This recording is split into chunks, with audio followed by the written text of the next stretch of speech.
What is up, fight fans? Welcome back to another episode of the MMAnomaly Show, No Filter. I am your host, Olin, aka MMAnomaly, and with me, as per usual, is the co-host, Jive Turkey Nano. What's up, Nano? How we feeling? Feeling good, getting loose. Happy Friday, y'all. Let's go. Let's go. We made it through another week, folks, and I actually had a short week. I took today and yesterday off because it is Comic-Con season, baby. First time we ever got tickets to San Diego Comic-Con. Love to see it. Love to be there. And just a quick story about San Diego Comic-Con to start off the episode, man. Absolutely. Before we jump into UFC London here, dude, so my favorite comic book artist of all time, okay, Alex Ross. He's called the King of Realism. You can look him up. Like he's done DC, he's done Marvel, he's done everything. And anything he's done it the best it's ever been done. Some of the most notable, like noteworthy pictures you'll ever find in comic book history are done by Alex Ross. That being said, they had like a booth kind of set up for him at Comic-Con, and he wasn't there, obviously, which is fine. But they have like all these hand-drawn images that he's done, and they're framed and they're signed. And like, you know me, I just have to stand there and look and just kind of take it in. It's beautiful artwork, man. Like just honestly incredible. I'm like getting all like up close to it so I can really eyeball it, you know? Yeah, excited. And I'm like, man, you can see like all of the intricacies, like the little, like the worry lines. And like, if you look at Joker, you can see the laugh lines. Like everything is perfectly done, so intricately done.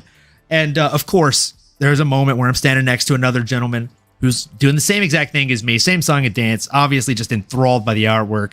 And lo and behold, the young man in a suit walks up, a suit and tie, like full three-piece suit. And he's like, do you like what you see?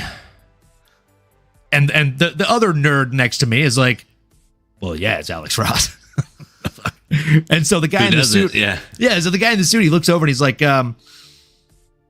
everything you see here is for sale. Oh, and so like the guy's like, well, I mean, with all due respect, I feel like it's probably out of my price range. Reeks of a used car salesman, this guy. Bro, dude turns around and hits him with one of these. He's all, is that right? I think you're priceless. But just so you're aware, they do start at $25,000. I was like, what? Yeah, 25. They start at $25,000. Jeez. For like a regular framed hand-drawn image. So to put into perspective how good Alex Ross is, he's real good, man. Crazy. I mean, yeah, what a talent, huh? I mean, anything hand-drawn, I guess once you say that, I'm assuming, you know, my monkey brain is like, oh, that's probably some zeros in there or something. Even just Googling his name real quick, I mean, some of the artwork on here is... So to put it into perspective, there's a Vegas show called Love. It's about the Beatles. He did all of the artwork for that. It's not digital rendered. It's a man with a pencil and ink. I actually a couple of Christmases ago, I actually got an Alex Ross art book as a gift. Believe Mary got it for me. Thank you, Mary. Shout out. Nice. Shout out. And honestly, it's one of my favorite things. Like I've looked at it a great number of times. It's sitting underneath the living room table right now, in the little like dugout area. But it's my favorite thing about it. I was actually telling another couple that was checking out the art display. Excuse me. Page 1 starts out with the first picture he drew of a superhero, and it's a very poorly drawn Spider-Man. It looks like the type of thing. Shout out, Mare. The heart in the chat. We love you. Thanks for the book. Thanks for everything. The real MVP. Straight up. So it starts off with this image, and it basically, like, the point of it is like, people call me the King of Realism. A lot of people say, like, kind of like what Wolverine says, I'm the best there is at what I do. Nice. But like, he has a picture of his first Spider-Man versus a Spider-Man that he was probably paid hundreds of thousands of dollars to do for a variant cover for Marvel Comics years later. And he's like, this is where I started. This is where I've come. So if this is where you are, keep going. Nice. Yeah. Keep going. Great. I love that. And just to use that story to segue into what we're talking about here, that's the type of advice that you'd give to somebody that we're going to start this episode talking about when it comes to UFC London. That's Shauna Bannon. Just coming off of having a child. She's a bad mama. She's a bad mama. She's a bad mama jamma. I was just going to say bad mama jamma. And she's coming out of Ireland, which is Really nice, really fun to see. Gonna be honest, the last time we saw a promising female prospect in mixed martial arts coming from Ireland was Aisling Daly. I believe I got the pronunciation right on that. I remember watching. I think she was actually on Tough when I was introduced to her. But fantastic little kind of prospect to come out of Ireland. Didn't grow to the fruition that we all had hoped that she would. But I really think that Shauna Bannon is going to be a little bit different. She's got her work cut out for her in her first fight in the UFC, though. She's coming in against Bruna Brazil. 8-3-1 coming off of a loss is Bruna Brazil. 5-0 is Shauna Bannon. 5-5 for Shauna Bannon by way of height. 5-6 for Bruna Brazil. And when it comes to the reach, they are actually identical on leg reach and arm reach. Curious to hear your thoughts on this one, Nano. How do you see this one playing out? Nice. Yeah, Shauna is making her UFC debut here. Another bright, promising, and electric prospect coming out of Ireland here, right? I think, can she follow the footsteps of a Conor McGregor? We all know that name. Maybe an Ian Gary, someone else that has made their way through the local circuit. Is getting obviously the Conor McGregor stamp now at this stage in his career. But she's no joke. Like, she is a legitimate talent, not just the name. Obviously, she has a great record. And I will say, has the face, she has the look to be somebody that the UFC will happily promote. Apparently, she, at 29 years old, same as her opponent here, but she comes from a fighting background. Apparently, her dad owned some sort of gym or a training facility. So she was always in karate, she started training Muay Thai. At the age of 3. Well, there we go. She started training at the age of 3. She's been around martial arts for her entire life. Her dad actually bought a martial arts gym when she was 3 years old, and that's when she started her training journey. Sorry to interject. No, please. Inject some more of this, into my veins here, because again, just to reiterate the point, she's got that dog in her, right? She's a lifelong martial artist. Even though it's her UFC debut, I was actually listening to some of the, I guess, build up stuff that the UFC puts out, and in some of the, the fighter interviews, things like that. She seemed very confident, very poised, not shying away from the bright lights. They are in the O2 arena. This is a big one, but it's just another day in the office for her. I think she's going to come out and show that striking. I don't think this one will have a finish. I think we're going to see fireworks until somebody gets, woken up by Herb Dean or whoever's reffing it. Absolutely. It's going to be a fun one. I definitely think this is going to be a really, really fun one to watch, man. It's going to be a fun one to see. In general, I think this is just it has banger written all over it. Bruna Brazil coming off of a loss. You got to think she's going to come into this one really fired up. She's a very fit fighter. And what I mean by that is she's got good cardio. She actually has a pretty well-rounded game. But Miss Shauna Bannon, I got to be honest with you. I've been watching her in Invicta. I'm super excited to watch this one debut. And I've been excited about her since before she got signed by the UFC. So super, super stoked on this one. I think that she's going to be the most exciting prospect to come out of Ireland since, if I'm being honest, Conor McGregor. Something little known fact, one of her coaches is Paddy Holohan, the hooligan. That guy looked like Skeletor. He's the only Irish fighter I ever thought looked more like a skeleton than Conor McGregor when cutting weight. That guy's an absolute stud. Shout out Drew. I know you love that guy. Glad to see somebody like that doing really well in retirement. Not only doing well in retirement, but training the future fighters of tomorrow that we're looking forward to seeing fight. So again, gun to my head, my money's on Shauna Bannon in that one. Moving into the next one, we have a pretty exciting one between Yanel Ashmus coming in against Chris Duncan. If you look at these two fighters, just looking at images of them, one of them looks like, 90% of fighters from the South regional scene, but he's actually fighting out of Scotland, which is ironic. And then the other one's fighting out of Israel. And he just looks like your everyday creative fighter on EA UFC 4, soon to be EA UFC 5. Let's go. I'm looking forward to that full reveal in September. So looking at the stats here, we got 10-1 on the side of Chris Duncan, coming in against 7-0, Mr. Undefeated himself, Yanel Ashmus. Both men coming off of a win. The difference here really lies in the reach. So on Chris Duncan's side, he actually carries a 3-inch advantage when it comes to leg reach and a 2.5-inch reach advantage when it comes to the hands. That being said, does he utilize it? Is he able to really put it on his opponent in Yanel Ashmus? that's hard to say, right? Yanel actually averages 12 takedowns per 15 minutes. Again, he averages 12 takedowns per 15 minutes. That's almost one successful takedown per effing minute, folks. What the hell? Sheesh. This guy's on Murab's level over here. He's on that next level. He's actually higher because here's a crazy little known fact. He has 100% takedown accuracy in the UFC currently. Oh my gosh.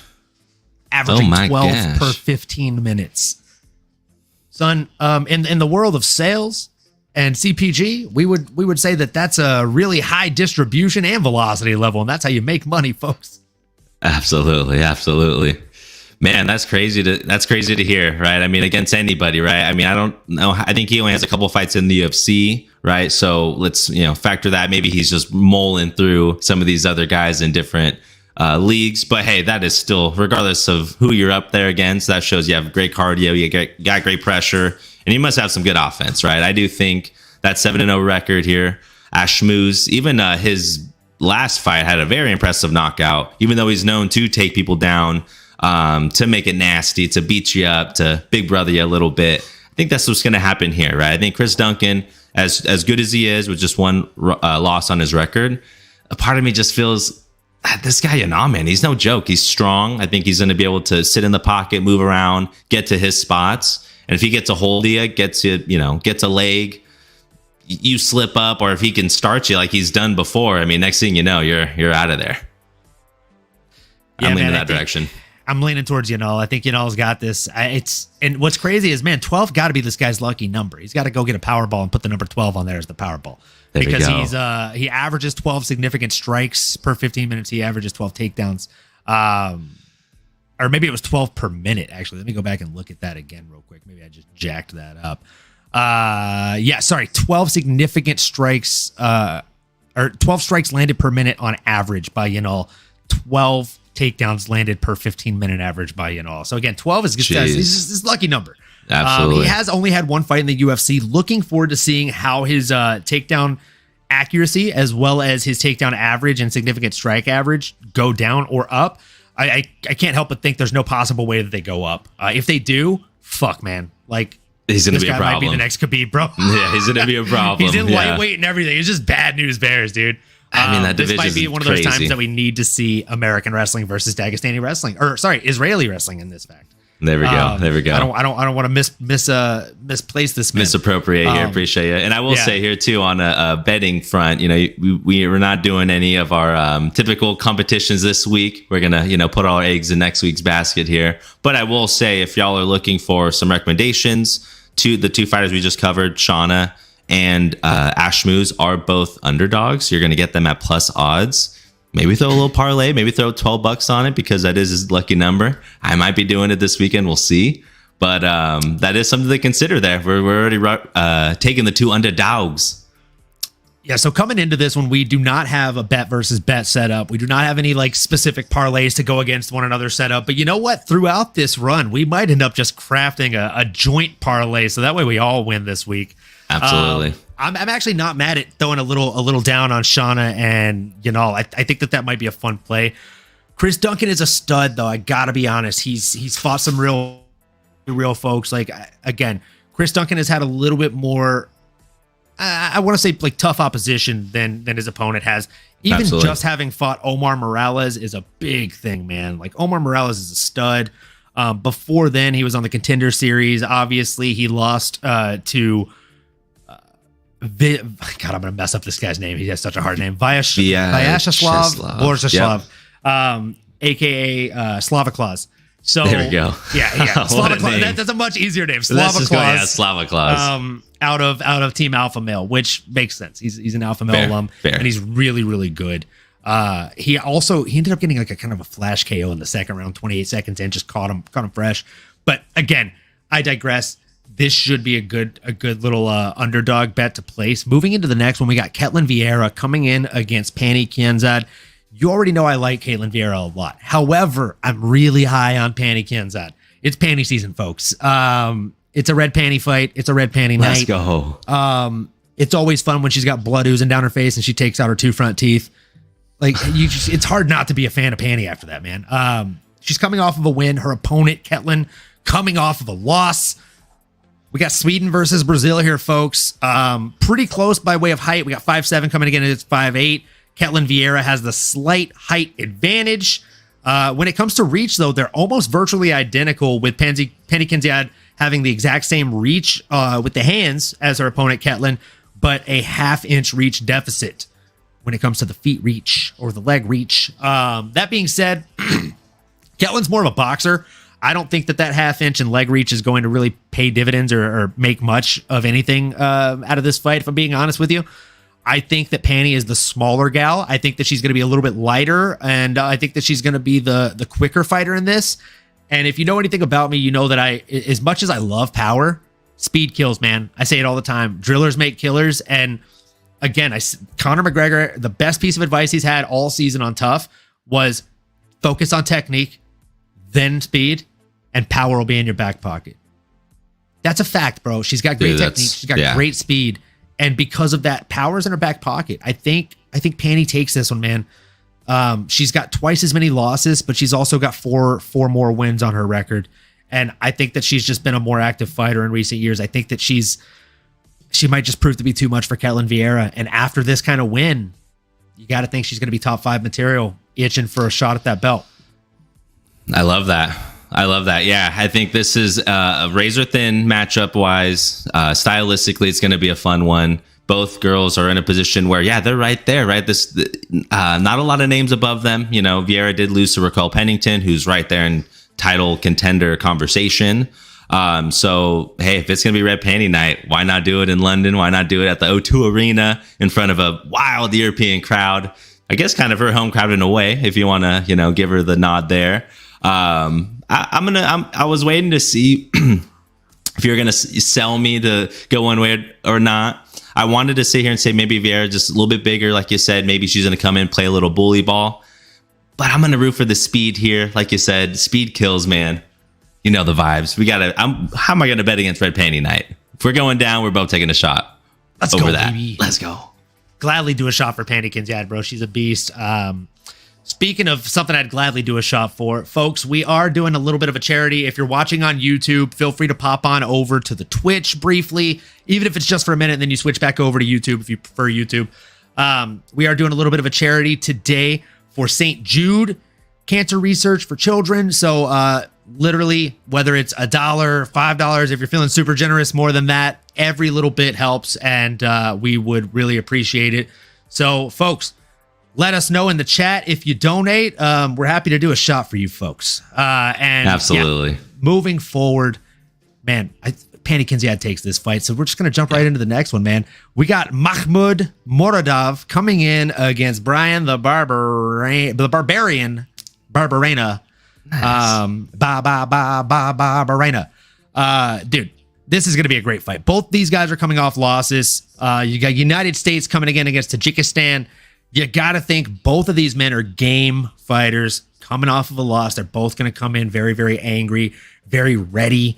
And, man, again, Brian Barberena, anytime you get dog odds on him, especially plus 260, not a bad play, folks. Not a bad play. That being said, I think I'm going to go Mahmoud Muradov in this one. I was just going to say, I think I'm going to have to not recommend that one. Good setup, brother. Why are you leading Mahmoud? Just more of a dog? He is more of a dog. And he's also, I don't even know that he's the younger fighter. And part of me wants to be like, he's got less tread on the tires. But right. He actually has a number more fights, like 25-8 versus 18-10. So he actually has significant amount more professional fights than Brian Barberena. But again, like he stays ready. He's in great shape. I got to think that his cardio is better and he's going to come in with a little bit smarter game plan. As much as I love Brian Barberena as a fight fan, as a betting fan, I don't love Brian Barberena. It's tough. He doesn't give you a lot of it's tough to bet on Brian Barberena. He's a dog in every sense of the word. He's the kind of guy you don't want to bet against just as much as you don't want to bet for. Because he's tough. One thing about Brian is he's going to bang. Whether that should be the game plan or not, he's going to bang. I mean, like his record shows, 18-10. I mean, that is just about as much of a pick'em as you can be in the UFC. You know, if you stick around for that long, give you props. He is a fan favorite. He's a easy, friendly fighter to watch. He's gonna put it all out there. But someone like Mahmoud, I do think he's just got a little bit more skills. I think he's got a little bit more aggression. He's probably gonna come out and try to put him away pretty quick. His only losses are to a Gerald Mearchart, who I personally am a fan of. Think he's pretty solid. GM3, baby. And then Chow, the natural Barajo, which, I mean, come on. This guy's to the moon, right? We're talking about another young prospect. Took him to a decision. I mean, this guy's tough. Mahmoud's going to be tough. Tajiki San's going to be behind him. I think he might be another contender coming from out there. Let's go. Absolutely. And just kind of backtracking a little bit here, folks, we're both pretty high on Pani Kinjad, and she's an underdog. She's plus 130 odds. So take to the bank. Might be seeing that soon. Let's see here. Miss Mary says in the chat, hey, MMAnomaly, I don't see how we can donate. Should we see a banner or anything? I may just be missing something. I'm sorry. Let me open up the Twitch on my end. Let's see here real quick. Go to my channel.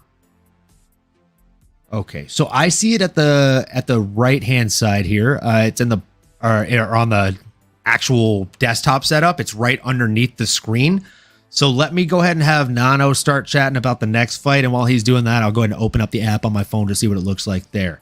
So for the next fight, we can go ahead and skip past Mick Parkin and Jamal Pogues. I'll be honest, at the risk of sounding like an idiot, I don't think that our viewers are going to be super hype on that one. It's just another heavyweight fight. Yeah, heavyweight's in a bad spot right now these days. Other than the main a little event thin. tonight. I know, which is going to be a fun one. Hopefully that'll spark a little bit of energy into the heavyweight division for sure. And the next couple too, I mean, are pretty solid. I mean, Mark Diakese versus Joel Alvarez is a pretty solid fight. I'll be honest with you. Mm-hmm. I do like Joel Alvarez though. Just seeing how, I don't know, just seeing how fired up he was in the what is it? I'm blanking. The weigh-ins, seeing the face-offs and everything. He's in great shape too, man. Looks really good. He's going to have 4-inch reach on the guy. A little bit more active striker. The takedowns is maybe going to be scary, but if he goes to the ground, this guy has some submission attempts. This guy has some submissions in the bank. All around, I think he just has maybe the better game. Might see the first upset here for London. Sorry, y'all can't take all of the hometown kids in this one. Probably going to lean that direction, though, in this fight. And he is the Vegas favorite. But are you going to go against the grain here, brother? What are you thinking? Oh, man, I don't know. I mean, he is the Vegas favorite. Like, Joel Alvarez is the Vegas favorite for a reason. I do actually think Joel Alvarez wins this fight, but I wouldn't be surprised in the least if Mark Diakese was somehow able to pull this one off. As of recently, Mark Diakese has kind of become a wrestler. He's a wrestler these days, and that's okay. You know, that's fine. But I'm intrigued to see how his wrestling game and wrestling pedigree ends up paying off against somebody like a Joel Alvarez. Joel Alvarez doesn't really shoot takedowns. He's got a 0 takedown average, 0 takedown accuracy. Again, like it's an interesting matchup. I think the way Vegas is kind of dictating these odds is truly based on what they've seen in the beginning portion of Diakese's career. I think they're really thinking that he's going to come out here and try and strike with Joel. But if he comes out and tries to take him down, there's a big chance that Mark Diakese just wrestle fucks him this entire fight and controls the trajectory and the pacing of this fight. For that reason, despite my big boy parlay where I'm going with mostly Vegas odds here, I'm going to go against the grain and just say I think Mark Diakese ends up ruining my night. Oh, man. Not against El Fenomeno. I feel like you've been seeing that name a lot recently, but I will say this guy has 16 submission wins out of his 19 wins. So, are they from the top or the bottom though? That makes a big difference. I mean, does he have defensive wrestling or does he have offensive wrestling? I want to say however you want it. That's true. That's a good point. Because like, let me tell you, I can choke you out if I get your back.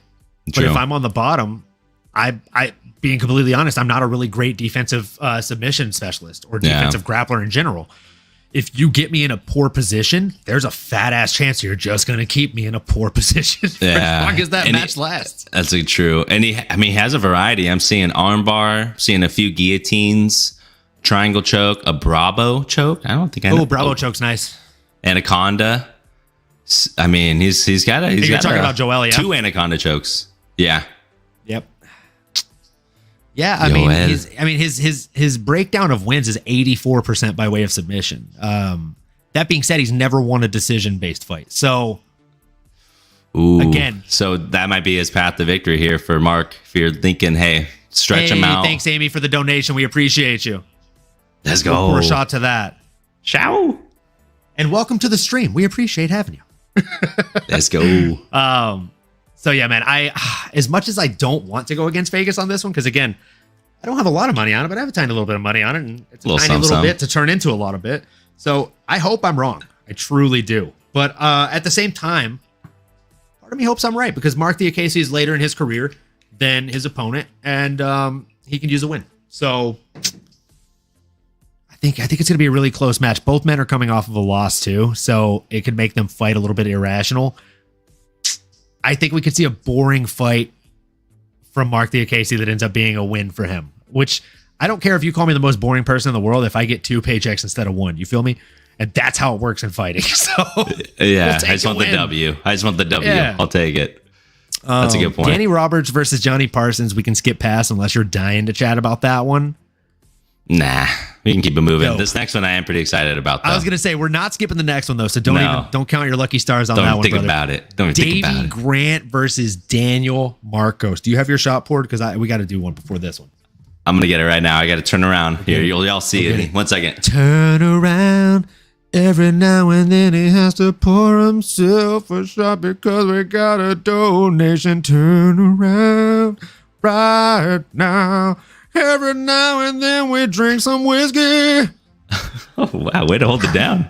I missed the musical number there. That was awesome. Oh, we were hitting them notes, baby. You got to give the people what they want. That's what we do. That's what we do, baby. That's what we do. That's what we do here at the MMAnomaly Show, no filter. Honestly, though, while you're pouring that one up, bro, Davey Grant is someone that I've been high on for a very long time. I think Davey Grant may have been on the 1st or 2nd season me and Mary watched of Ultimate Fighter together. Oh, wow. Yeah, man. Dangerous Davey, man. He's an old timer. We get you here for the donations, and we keep you here for the song. Let's go. The singing. Amy gets a lot of that at home, but I'll take it. Hopefully I sound better. When I come visit you again, hopefully she'll be there, and we'll get some duets in. Oh, absolutely. We'll make sure that's a thing. We'll make sure the whole crew's there. Mary, everybody. All hands on deck. All hands on deck, baby. Salud. Cheers. With the Ted Lasso be a goldfish shot glass. Nice. Using the San Miguel de Allende glass. The wedding location. Little Prime chaser. This episode not brought to you by Prime, but if it was one day, this is what the ad readout would look like. So, Prime hydration. Davey Grant versus Daniel Marcos. Finally jumping into this fight. My God, Daniel Marcos is a hell of a prospect. Dude. Coming in at 14-0. Nano, I got a lot to say on this one, so I'm going to let you lead the front, my guy. All right, man. Well, I'll throw my 2 cents in here. But yeah, Davey Grant, the grizzled veteran, he's still dangerous. Don't let that age fool you.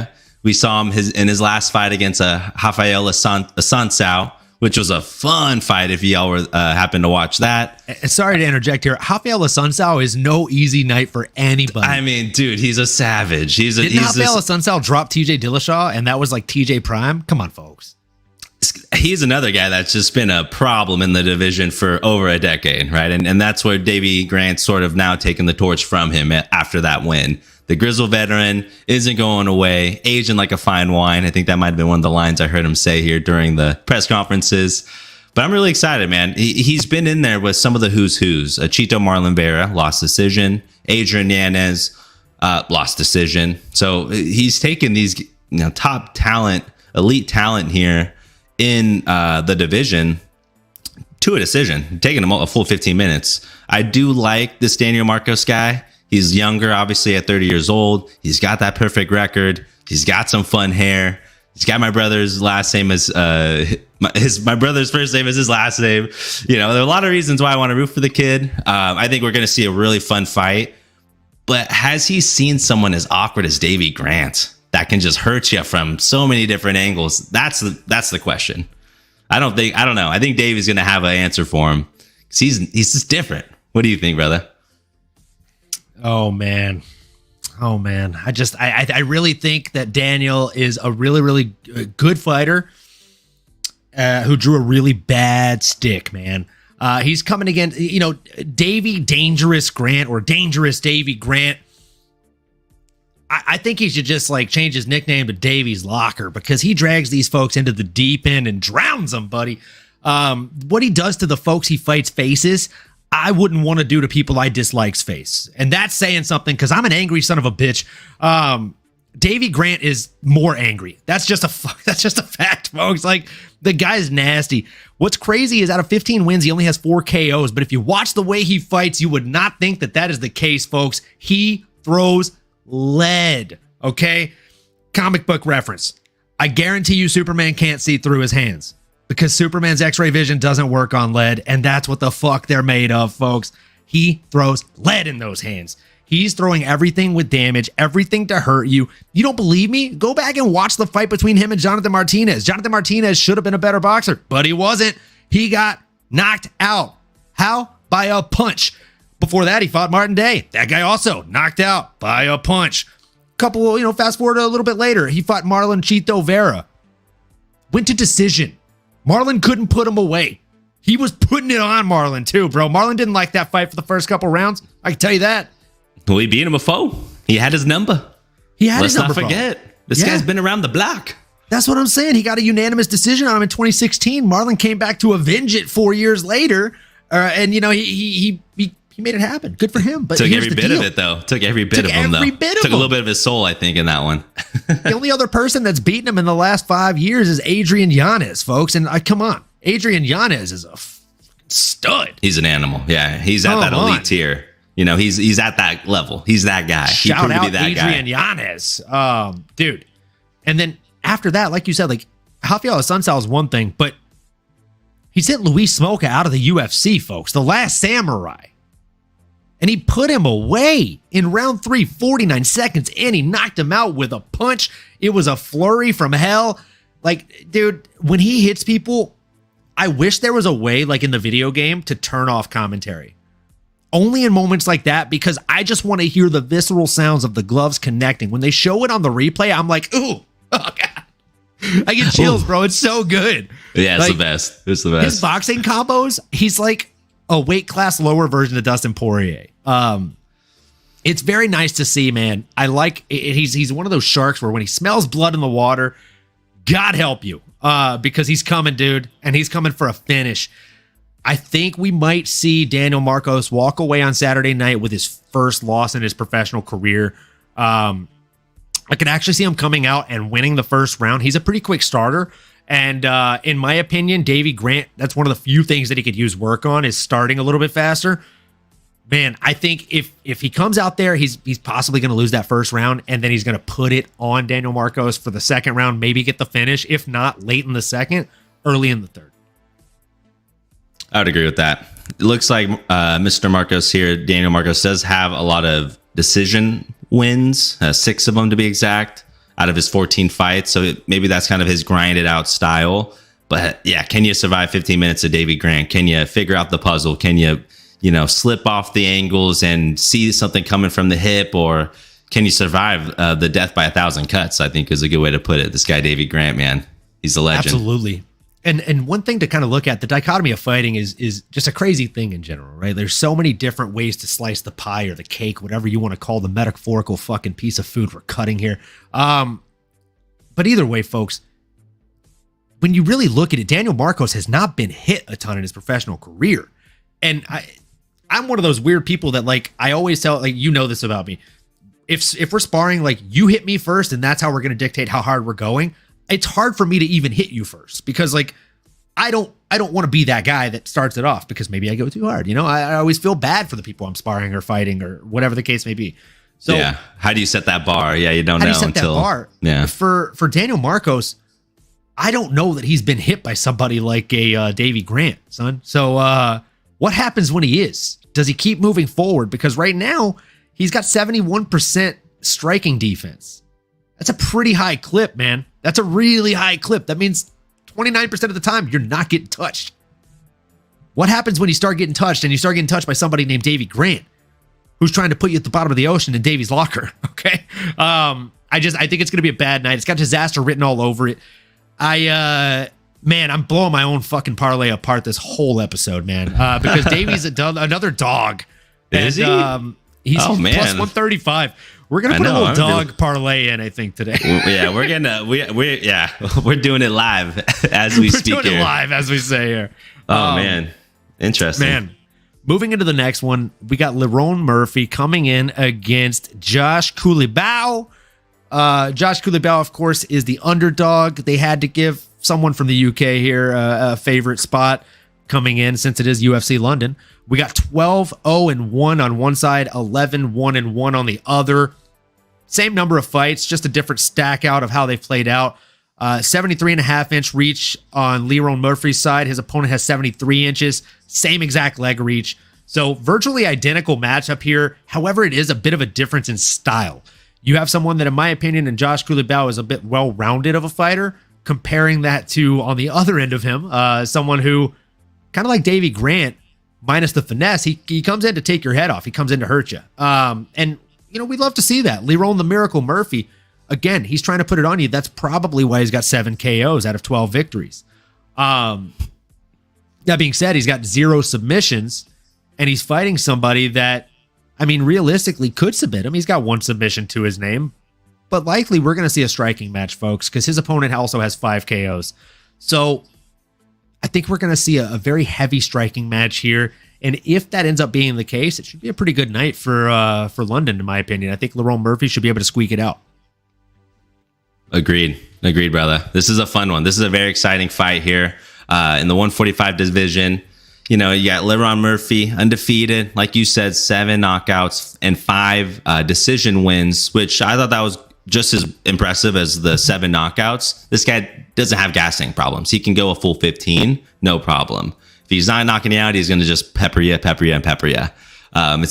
feels like when he starts throwing his combinations and he's, you know, ducking and he starts throwing, it's like an avalanche. Just starts to compile. Next thing you know, heavier and heavier and heavier. And then you're out of there. Now you're in quicksand. Very strong, ferocious fighter. I feel like this guy, Lerone Murphy.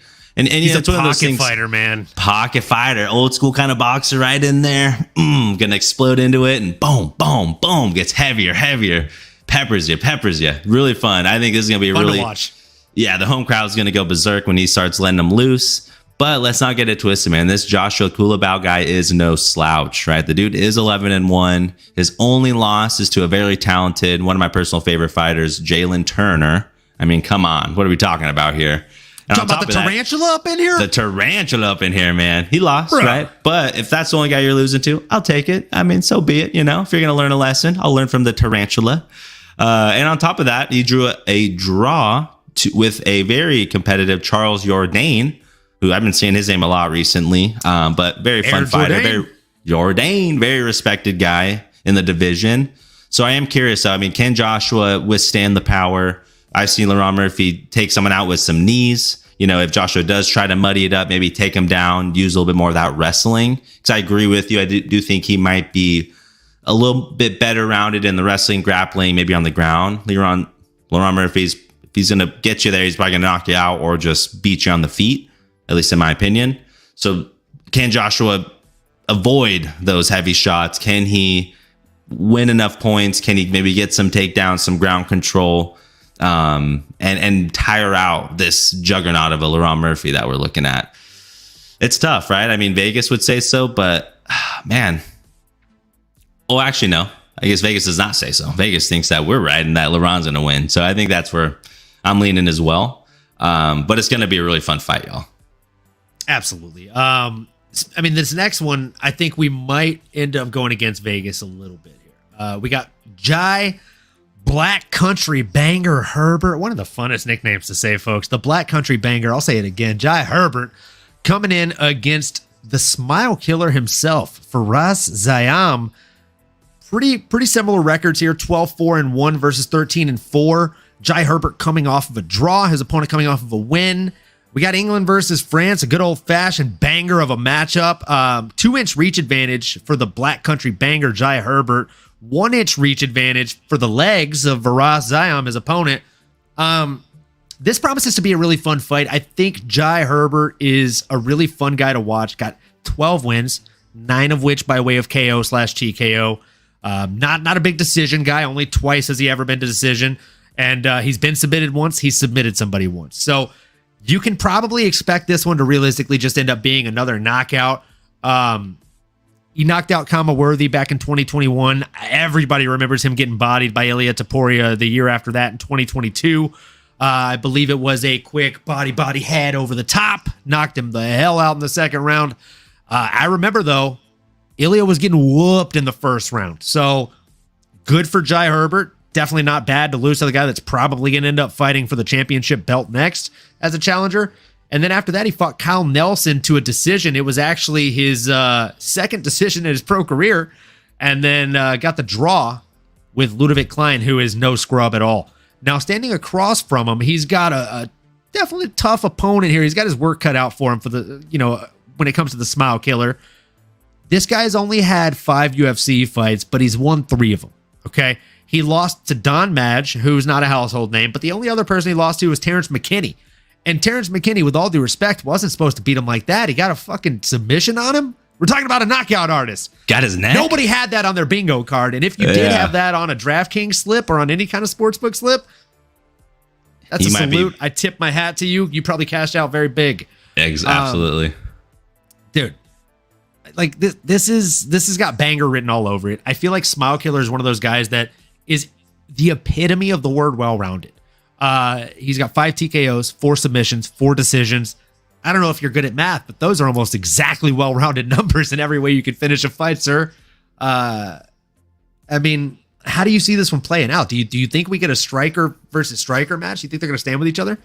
For the most part, I think so. I mean, I think Jai Herbert, hey, Black Country banger. I think you don't get that name without having some banger fights, some banger strikes. And that's really what he does. He lets them fly. He's going to throw some crazy kicks, some spinning stuff, some punches, all of the above. A lot of tools in the arsenal. I don't think Fares is as well-rounded in the striking game. Has some decent elbows in the clinch, a decent boxing game, but really doesn't look as comfortable, in my opinion, as Jai Herbert does. He's very flashy.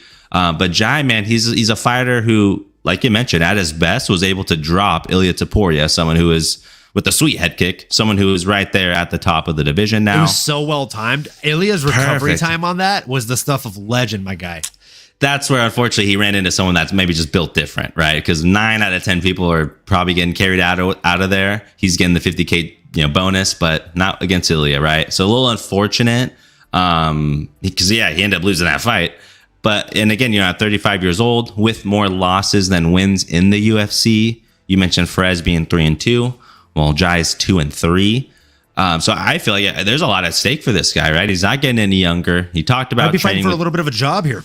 Absolutely. He talked about, training with Leon and that kind of re-sparking some motivation for him. I mean, at 35 years old, you're pretty much there if you're not already ranked or, I would say the sun is setting for this guy. So hopefully he fights with that urgency. Hopefully he can put all of his skills together for a full 15 minutes and he should get the victory, right? That's the tricky part there. Because he is going up against the Smile Killer, a 9-year age difference. That's really big from a just stamina perspective, from maybe even just a pace, explosion. I mean, outside of just the raw skills, which again, he's a little bit more raw than Jai Herbert is. Like his striking is not going to impress you. I agree. It's not polished, but it's strong. It's powerful. But it's strong. It's not the prettiest thing you'll see, though. He's scrappy. Sure. He's scrappy. Like you get just enough to like make it messy to get you out of there. But with someone that's flashy like Jai and that sounds motivated and I think knows what's at stake, I'm going to lean against the older grizzled vet with more tools in the toolbox and the hometown kid. Give me Jai in this one.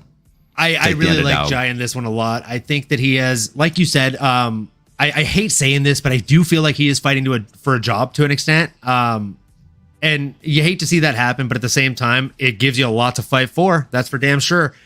He's also the hometown hero in this fight. So you got to pull for him at least to an extent, man. I'd like to think that he's going to end up getting this done. He has a lot of paths to victory.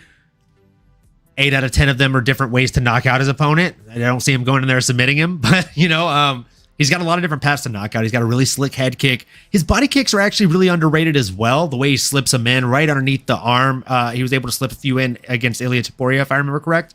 If he's able to go to the well early against somebody like Faraz Zayam, he might be able to weaken the body, get him breathing heavy.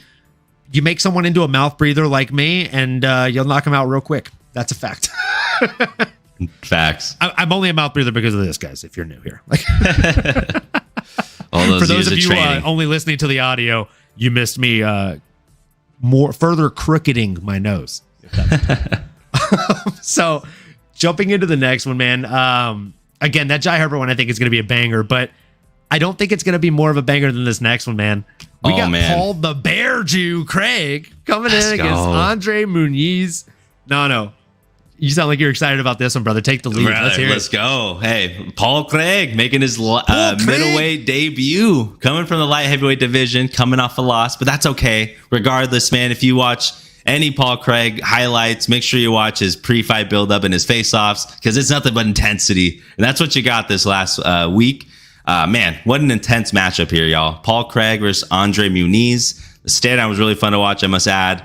Paul Craig always brings the juice, y'all. He's a tough fighter going in there against another tough Brazilian who, again, even though we went down to division here, Paul Craig, in my opinion, is a specialist when it comes to the ground. He can strike with the best of them, but he is a specialist on the ground. Can he look as good as he has at light heavyweight? Is this his true division? Because he feels like one of those tweener guys. He was never the biggest at light heavyweight. So now at middleweight, is he going to actually be able to show up and show out? I'm nervous, because when you see someone drop down, is that weight cut going to help their cardio? Man. It's so tough. I want to root for him so bad. And a part of me feels like he can get it done. Like, I've seen Paul Craig at his best. He can hang in there with the best of them, man. Again, he's savvy on the ground. I mean, he has 13 submissions. And if y'all have ever seen any of them, go watch what he did to Jamal Hill's arm. It is nasty. Dude was ripping it out of place like it was a bendable stretch guy, the stretchy man. You ever seen the movie where the alien's knees bend the opposite way? He did that to Jamal Hill's arm. He's treating him like an action figure toy. It was crazy. Ripped it off. Mom, I need a new one. I broke it. Yeah, I mean, how he was able to come back and beat Magomed Ankalaev as well, another top contender in the light heavyweight division. Jamal Hill was just the light heavyweight champ. I mean, this guy was able to submit and beat. Real quick, just want to say thanks, Joe. I appreciate you. We'll try and jump in your Twitter stream as well. We got Comic-Con plans after this, but I'll definitely be listening mobile, brother. Appreciate you popping in. I'll be in there, brother. Appreciate you. That's the guy from International Fight Week. Shout out to him. He's the reason we went this year. Let's go. Real homie. I'll be there next year. See y'all then. Can't wait. Dude, again, excited for this fight. Paul Craig, he's a legend. He's a G. He's great on the ground. And it kind of stinks because he's going up against probably the only other real good submission artist, the real other specialist on the ground that's ranked in the top 15 at middleweight. So it's kind of a chess match here, right? It's going to be basically a jiu-jitsu match, I feel like. But I'm excited for it. Jeez, it's going to be fun, man. Andre Muniz, I think why I'm going to root for my underdog here as well and lean my guy Paul Craig is because I've seen Andre Muniz lose to a Brandon Allen. I've seen him get his back taken. I've seen him get choked out. I'm going to kind of play a little MMA math here. Is Brandon Allen on Paul Craig's submission and ground game level? I think Brandon Allen's a phenomenal talent. He's a great competitor. But man, I think Paul Craig is probably the better submission guy, right? I think he has a better ground game. What do you think, brother?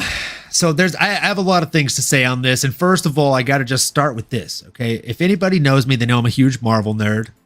Obviously, judging by the tattoos and everything you see in the background, you're like, come on. And my lucky number is 616, the Marvel Universe. Looking at Paul the Bear Jew Craig's record, it's 16-6. He swapped those.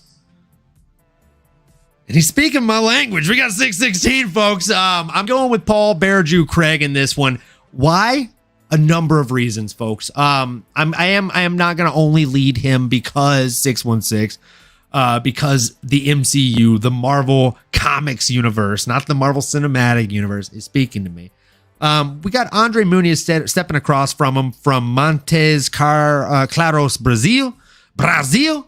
Sergipano. He's a beast. Make no mistakes about it. He was on quite a win streak coming into that last fight where he ended up losing. I believe it was on an 8-fight win streak, with the last 2 coming by way of Eric Anders and Uriah Hall. Submitted one by armbar, got a unanimous decision over the other one. But then what happened after that is he went against my guy, someone I'm all in on, whose nickname just so happens to be All In. Brendan All In Allen ended up getting the RNC over him. That's a textbook choke. Check out Nano for the replay there.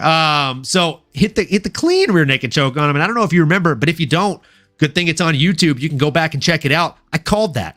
I genuinely said, not only do I think Brendan Allen ends up winning this one, but I think he goes in there and out Brazilian Jiu-Jitsu, the Brazilian Jiu-Jitsu guy. What the fuck happened, folks? He did it.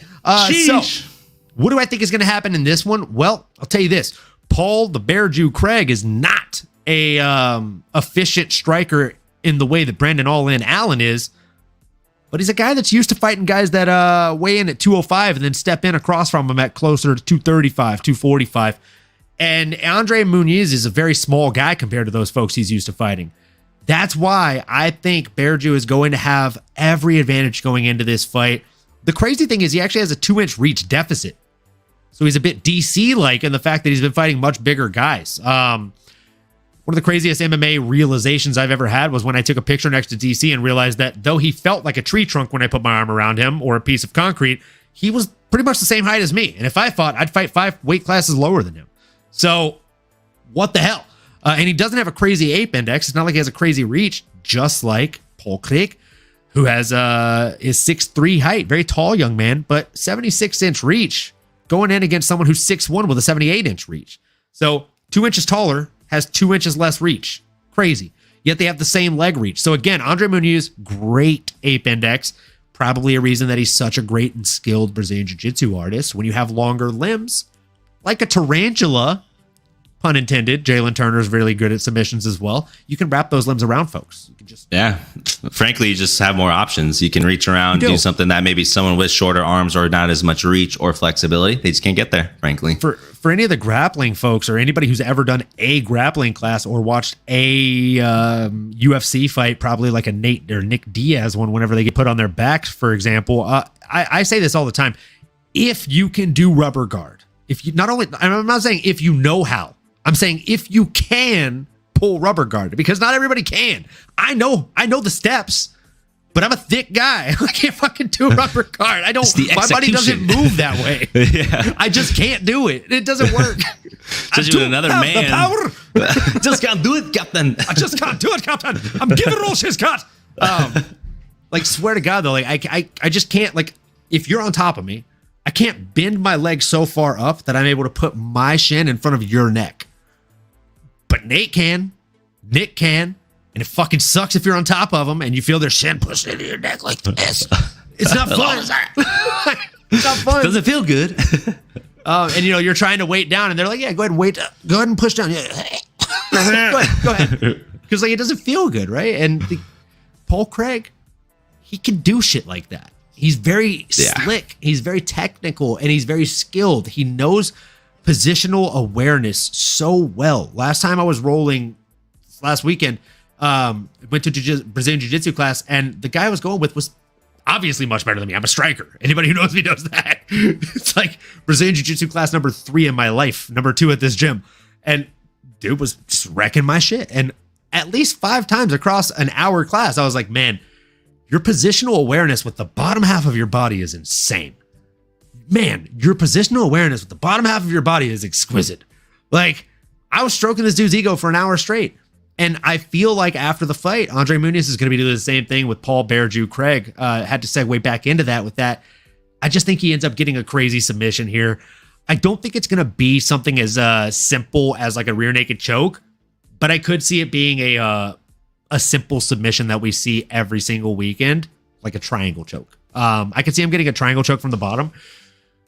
I think Andre Muniz will probably put himself into a bad position by thinking he has the upper hand. I could see him either getting triangle choke from the bottom or getting arm triangled from the top.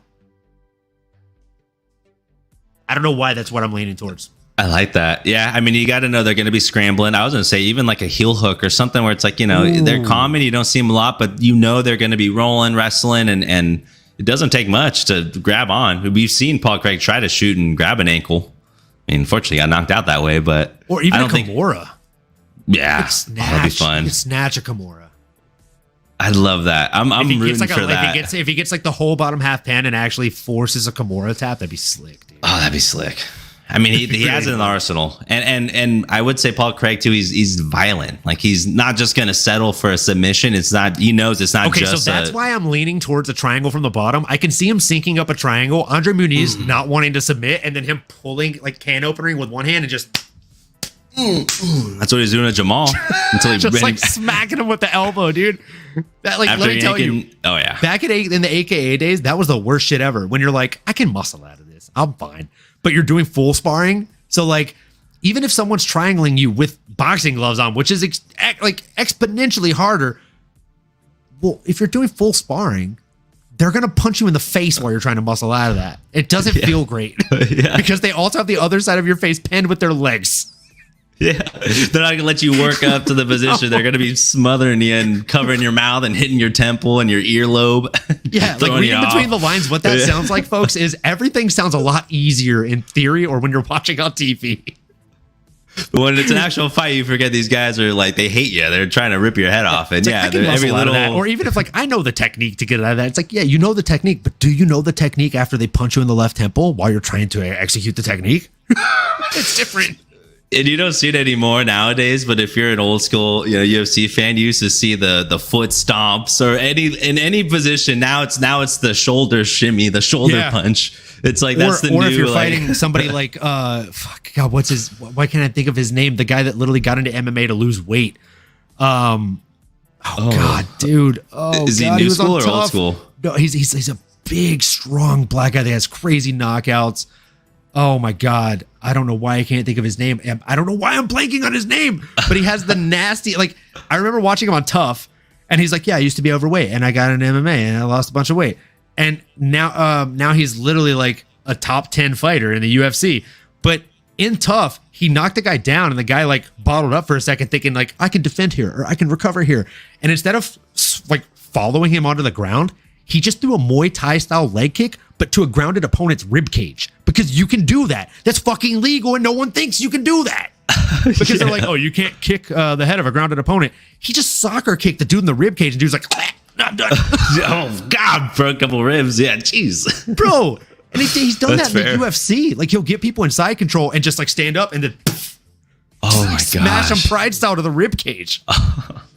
That's so smart. Khalil Roundtree Jr. Oh, well, now you said heavyweight, but now he's like a middleweight. Sorry, that guy. Yeah, he's a middleweight. Yeah, he used to be a heavyweight. He was like 400 pounds. He was. Yeah, that's right. He did. Okay. That's so funny. He literally started doing MMA as like a workout class. That's right. Yeah, and I think I learned on the Joe Rogan podcast probably. Yes. But yeah. Dude, good call. Khalil Roundtree. I'll never forget. Me and Drew were watching that episode of Tough together, and when we saw him throw the body kick, I was like, "Whoa!" And Drew turned around and looked at me, and he's like, "Is that legal?" Is that freaking legal? Bro, I literally was like, "I think so." I had to look up the like rules, and I was like, "Okay, according to the unified rules, this is okay." And Drew's like, "Why is no one else doing this?" Oh my gosh. He has quite a transformation though, I will say. If you just do a quick Google search. Oh my gosh. Everyone listening, go do that. Oh my gosh. That is wow. Khalil Roundtree Jr. literally has this like a similar transformation as like a Jenny Craig model. But the difference is instead of like being in okay shape, he's in the kind of shape that a man gets into to kill you and then make a necklace out of your teeth by hand. Brother. That's the kind of shape Khalil's in. Who's the actor from like Blood and Bone and Michael J. White. Dude, yeah, Michael J. White. He went from looking like an offensive lineman to Michael J. White, dude. He went from looking like the Nutty Professor to looking like Michael J. White. God, come on. Thank you. Let's just keep it real here. Let's call spade a spade. He went from Professor Clump to Blood and Bone. Oh, thank you. That was what I was trying to get to. Oh man. Whew. Good times. Man. But yeah, back to Paul Craig. And so that being said, I think we're both leaning towards Paul Craig in this one, even though he is a plus 185 underdog. My God. Dude, we like our underdogs. We like underdogs, man. Let's go. The worst thing about the dogs here is, I feel like in this next one, God damn, I'm going to be betting with my heart instead of my my brain. That's here. Facts. I think I know what's going on. I met Philly once, and you got a little touchy-feely? You got a little touchy-feely, you know? Best nickname in the game. By far. Coming again against someone who has a really good opportunity for one of the best nicknames in the game. Dude's last name is Wood. How is his nickname not carved of? It's something, huh? Chopped. Nathaniel carved of wood. Come on. Chopped wood. I'm carved of wood. Like, dude, I would literally chop it up with that last name all the time, pun intended. Bad jokes. I know, but, especially as you get older, it's like you can only be the prospect for so long. It's like, dude, he's almost 30. It's like, bro, come on, man. I'm 30 years old. You're not a prospect anymore, bro. You've been in the UFC for a couple of years now. Yeah, I'm chopping wood now. Honestly, I don't understand the odds on this one, man. Like 5'11" to 5'6" in height, 74 inches of reach coming for Andre Touchy-Feely, coming in against 69 inches of reach, giggity, for Nathaniel Wood. And you got a 1-inch reach advantage on the legs. Everywhere this fight seems to go, experience, height, reach, leg reach, everything, tattoos. Touchy-Feely's got a beat. In the grappling, takedown average, Touchy-Feely. I mean, the accuracy and defense, sure, it goes by way of Nathaniel Wood, but also he's fought less times, so that's going to continue to go down the way it has with Touchy-Feely. Significant strikes landed per minute versus absorbed per minute. Again, like landed per minute goes in Nathaniel Wood's favor, but absorbed per minute goes in Andre Feely's favor. So there's a lot of different ways you can stack this fight up. But in my opinion, either way you stack it up, I think we're either going to get a really blessed kind of striking match in favor of Andre Touchy-Feely, or we're going to get a very grappling heavy onslaught from Nathaniel Wood. But I think Touchy-Feely is good enough to negate a lot of that grappling early on. I agree, brother. I agree. I couldn't agree more. I mean, honestly, this is another fun fight. And I will say, as much as, y'all are thinking, oh, they're just taking every underdog here. They're just trying to, jack up the prices. Vegas, a lot of these are pick'ems. They are very close odds. There's not a lot of obviously dominant odds here. So you can sell me either way, right? But let's call a spade, right? Andre Touchy-Feely. If I'm being honest, I was surprised to see only a 3-year gap between these two fighters. Because someone like Andre Touchy-Feely, I mean, if y'all have been watching UFC, he's been in the UFC for like 10 years. I mean, the dude's been around, and he has fought legends in the division.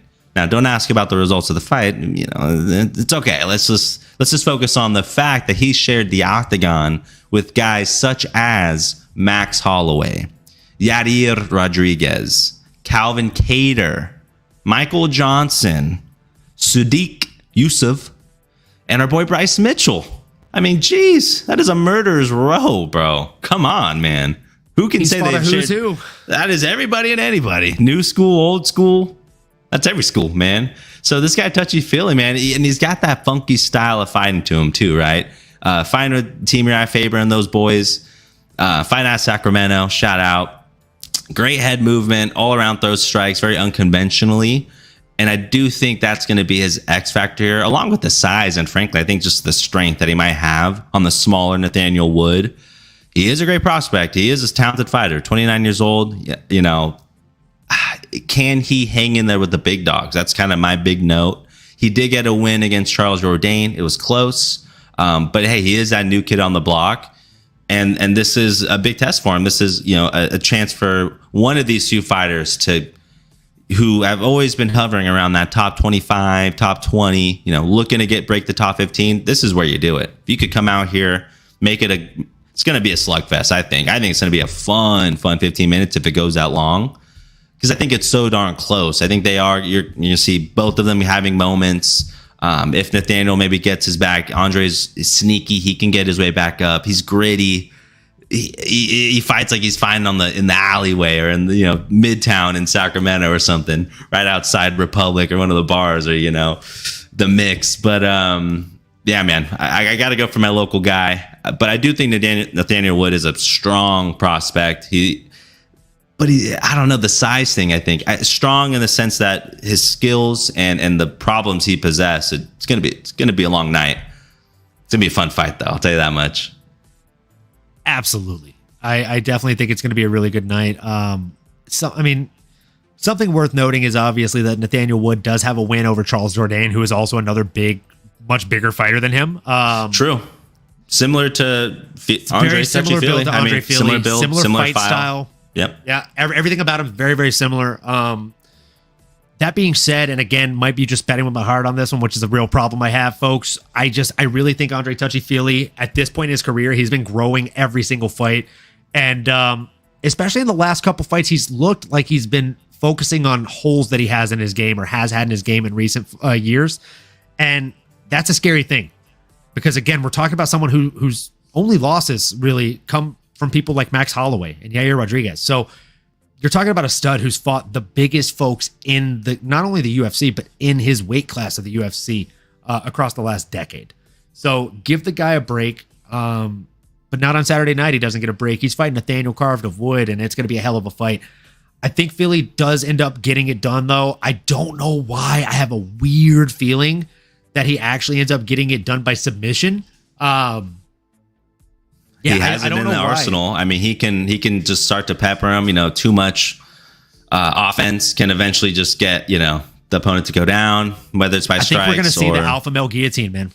Yep, that's what they're known for. Alpha male has two really, really strong superpowers. They have the alpha male guillotine and the alpha male overhand. I think he might use one to set up the other. It's that shorter fighter. I mean, he might just naturally be able to kind of big brother choke him there, like Rachmanov did. And you also got to think, I think Nathaniel's going to be shooting for takedowns once he eats the shots at range. If he's going to mix overhand at range, he's going to shoot for a takedown. If he shoots for a takedown and it's poorly timed, or he does it as a defensive mechanism versus an offensive mechanism, that's when you make mistakes, and that's when you get your neck taken, and that's when you get guillotined by someone who has a gifted guillotine like alpha male. So I could definitely see that playing out. Moving into the co-main event of the evening, we got Molly the Meatball McCann coming in against Julia Stoliarenko.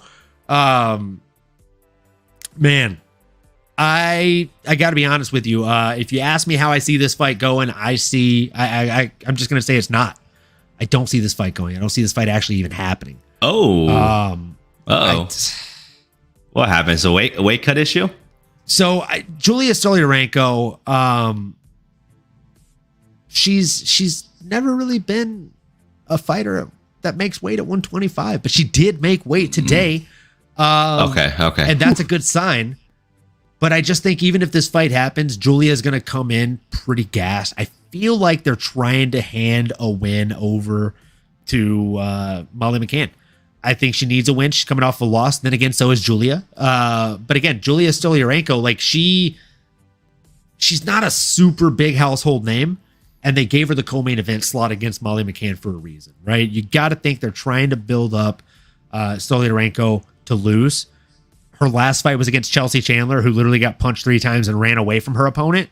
And Chelsea Chandler won that fight against Stoliarenko. So, yeah, not to mention she's lost 4 out of the last 5 of her fights. On top of that, has not sniffed a win in the UFC. Actually, has one win in the UFC. And it's over Jessica Rose Clark, who hasn't had a win in years in the UFC.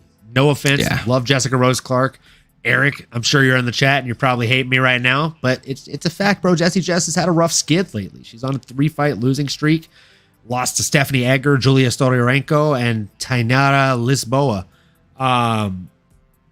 Man, you hate to see it happen, but that's the way that the cookie crumbles in this game. So jumping back to Molly McCann versus Julia Stoliarenko, I think that this is going to be an interesting stylistic matchup. Obviously, Stoliarenko is a little bit more of a grappler from what we've seen.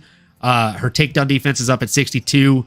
She doesn't shoot a ton of takedowns, but I feel like her proficiency lies more in grappling, just because her striking doesn't seem super polished either, right? Not a ton of striking defense. She absorbs almost 5 strikes per minute. Then again, Molly McCann somehow absorbs more. their significant strike percentages and their kind of landed per minute are very different. Like you got 41% versus 50% in significant strike percentages. And then you have 2.75 landed per minute to 5.72. Obviously, Molly McCann, the more active fighter when she smells blood in the water. Stoliarenko actually has wins by submission while her opponent really doesn't. Again, Stoliarenko doesn't really have a ton of decision experience. Her opponent does. I think everywhere this fight goes, it's Molly McCann's to lose. She's the more experienced fighter. Granted, they have almost the same exact number of fights. Actually, Stoliarenko has 2 more if you include the 2 draws. But I just think as far as UFC experience, Molly McCann has that in spades in comparison. And it should be a win for United Kingdom on Saturday night or Saturday morning. That's a fact. Yeah, I think the UFC knew what they were doing, right? They were trying to get Molly Meatball McCann back on track, trying to get her a fun, dance partner there to help showcase her skills, get her back on the winning column. And I think that's what's going to happen. I agree with you. I mean, honestly, not to spend too much time going back over it, but it does kind of feel like maybe they're testing her a little bit. Like, okay, hey, let's make sure we know you just lost a submission. Let's make sure you pass this test, and then we'll get you right back on track. Because Jalija does have that in her arsenal. She has an armbar victory. She can maybe sneak up and get that on Molly. I mean, anything can happen. But the reality is, I think if they stand and decide to throw strikes against each other, I mean, Molly Meatball, man. I put maybe she got the name Meatball because she fights like someone stole her meatball sub. Like there's something about it, man. I don't know. It's like she fights angry. I think she's a Jersey Shore fan. There it is. That's what it is, man. She's fighting over the last meatball in the household. She's fighting over meatballs here in the octagon. But she fights angry, man. She's got those heavy hands. She's got really clean boxing, good head movement. She's willing to sit in the pocket. She'll even flip you off mid-fight or after the round. A little bit of Nate Diaz in there. I love seeing that. She'll talk some shit. She'll get hit. And now, again, she's developed into that household name. I think her and Patty the Batty kind of, really grown themselves to have the notoriety, have the fans. And it's for a reason. I mean, she backs it up in the octagon. So, again, I do think, Jalija, she's a tough fighter. She has that, like, heavy Muay Thai stance, with sneaky good grappling and submissions. How long? Really, my question is, how long can she hang with Molly and the meatballs she's gonna be throwing at her? Can't eat meatballs all day. You're gonna get fooled up eventually, right? That's facts. That's a fact, man. They're very filling. Does she last for the 6-inch or does she take the whole full long? You know what I'm saying? Because either way, that meatball sub's coming her way on Saturday. Oh yeah. I think Meatball definitely takes this one anywhere it goes. Moving into the next one, we got Tom Aspinall versus Marcin Tybura, the main event of the evening, folks. Tom Aspinall coming in off of a bit of a lengthy layoff.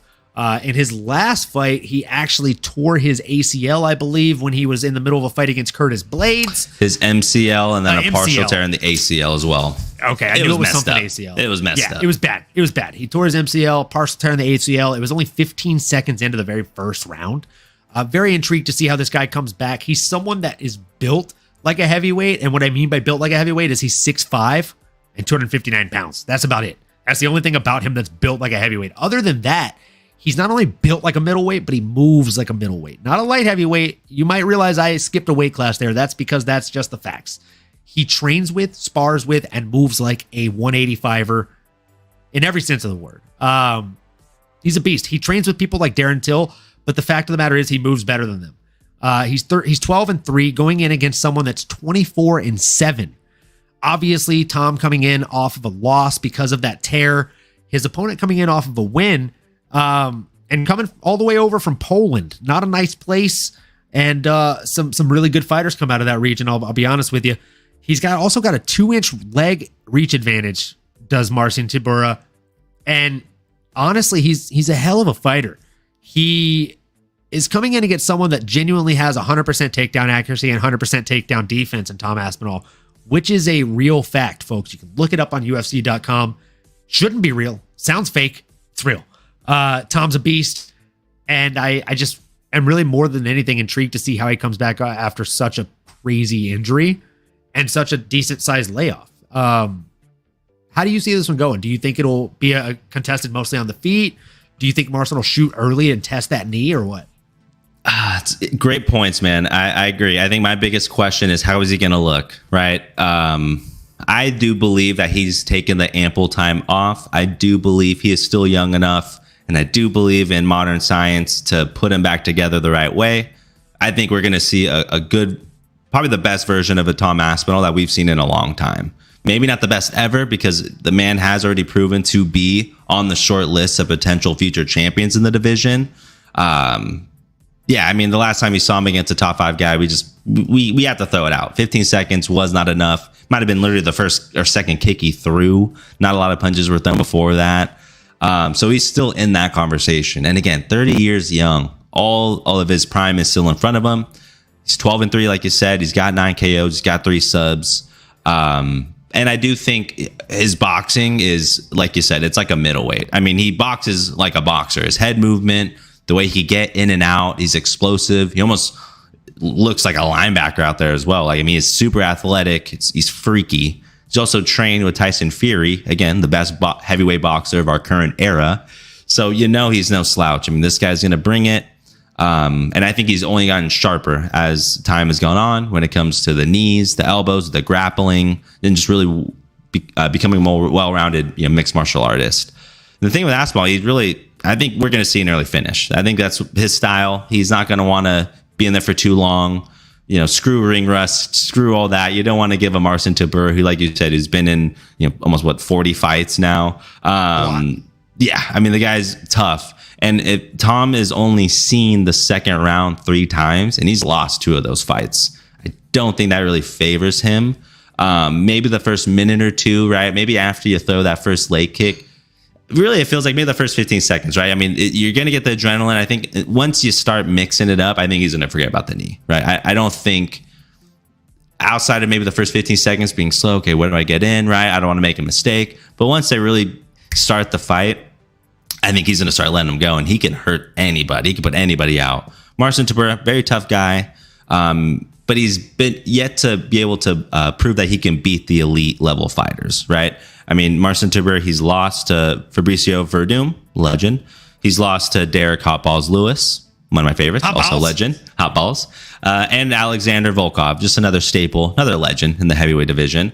So, although he does have those skills, the reality is at 37 years old, you're fighting a 30-year-old Tom Aspinall who's angry, coming off an injury, that knows it's a thin division, and he knows he can jump right back into the conversation.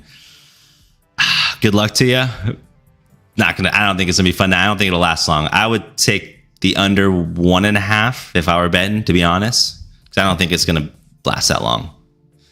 Yeah, I mean, I got to be honest. I think that this is going to be a really, really good match. I think that Marcin Tybura's takedown defense being 79% and his submissions, like he's actually a really solid grappler, and I think his scrambling game is going to prove to be a big issue for Tom Aspinall. I do think Tom wins this fight. I think if we're talking about bets and kind of parlays, prop bets, things like that, the most exciting odds that I've seen on this entire fight or the entire fight card were, to be completely honest, Tom Aspinall odds. And it's not the straight odds that I'm looking at. It's win by decision.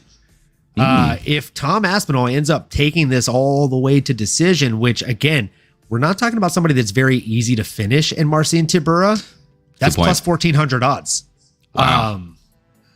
I mean, solo bet at plus 1,400 odds with something that could actually happen. We're talking $5 to win $75, folks. Might make sense to just worth a consideration. Worth consideration for sure. The reason being, like, Tom hasn't been to a ton of decisions in his actual professional career, but he also is just coming back off of a double tear in one leg, and this could very well be the first time that he does go to decision. And I think if he does go to a decision against somebody, it will likely end up being a winning decision for Tom Aspinall. Obviously, other things that you like to see are him winning by submission, which is also plus 275 odds. Obviously, the more likely thing to happen, but I'd rather win $75 for 5 rather than 18. So I'll probably be taking that decision just for fun. I love that. And honestly, I love the narrative that, hey, get the octagon experience. If you've never seen a decision, you've never seen a full 3 rounds, you might as well fight 15 minutes now.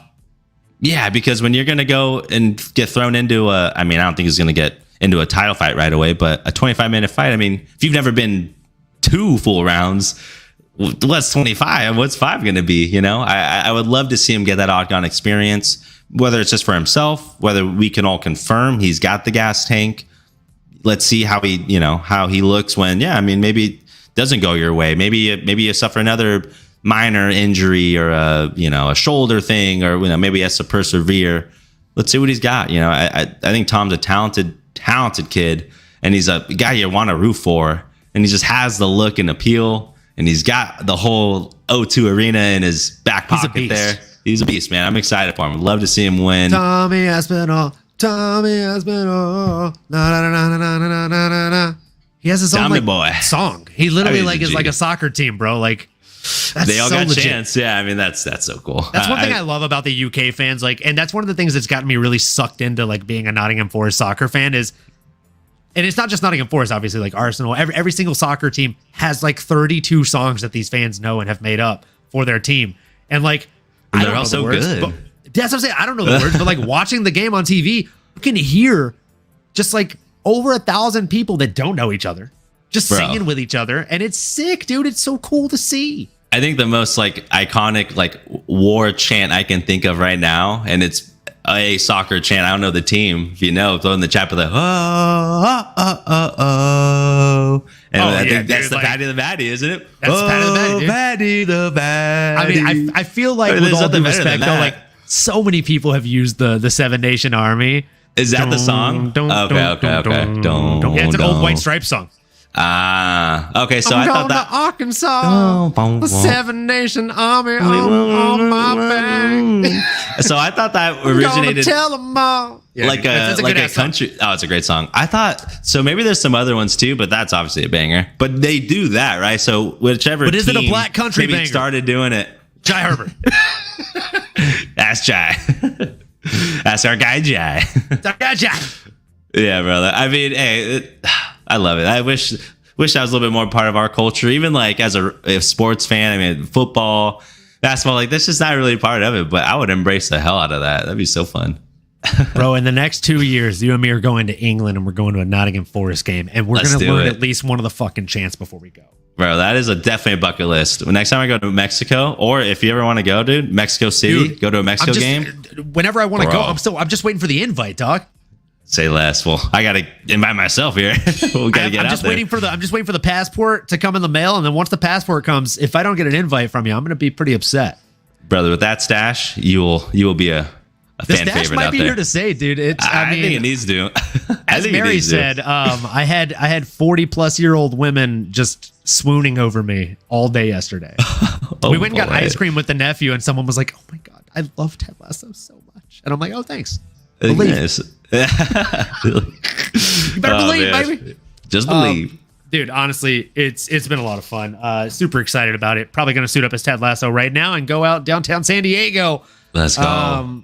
Man, if you were a little bit closer, we get some live content downtown right now. It'd be a good time. Oh, man. But we'll have to plan it. Comic-Con, everything. Yeah, that's a good one. We'll make that between that and going to International Fight Week next year. That's obviously the priority, but I might just stay there and crash at your pad until Comic-Con. We'll just let's go. Do both. You just catch a ride back with us to San Diego. Exactly. Should we do? So we did actually raise $55 for St. Jude's Children's Research Hospital tonight, which is a pretty big win in my opinion, guys. Hopefully we cap off the $100 on the cap that I said on it next stream. But man, hell of a start. Over halfway there. Love you guys for showing up and showing out. And the money's going towards a really good cause, folks. So we really, really appreciate you guys. Thank you all. Appreciate y'all for joining, for donating your time, your money, lending a helpful ear. We appreciate y'all, man. And let's see some fights this weekend. And we do got to preface, right? It is in London. It's in the O2 Arena. But that does mean it's in London time. It is early. Set your alarms. 9 a.m. for the prelims. 12 o'clock main card start. So get your waffles, get your coffee, get your donuts, and get your fights on. You already know Saturday morning means coffee and skilled violence, folks. And on that note, it has been a hell of an episode. We'll drink to that. Cheers, folks. Thanks again for the support, and thanks for the donations. Always a pleasure. Let's go. And as always, if you're new here, if you're old here and returning, like, comment, subscribe, smash that bell for notifications if you're on YouTube. And if you're on Twitch, make sure you turn on notifications too. If you're listening to us on audio only, chef's kiss to you folks. We appreciate you all just the same. Be uploading the episode very shortly. And gosh, man, we really look forward to seeing you all next time. We will be here back in your lives, back on your screens, and back in your ears on Tuesday. I said your ears, not your ears, not to be confused with the way Chell says Rodriguez's name. We'll be back on Tuesday following the next week's episode of Tough. And you know we're going to be recapping these fights because we have some low-key bangers coming up on Saturday, folks. Let us know if you cash in any great tickets or have any bets that hit. And either way, until then, keep the passion for mixed martial arts alive, folks. We love to see it. See you next time.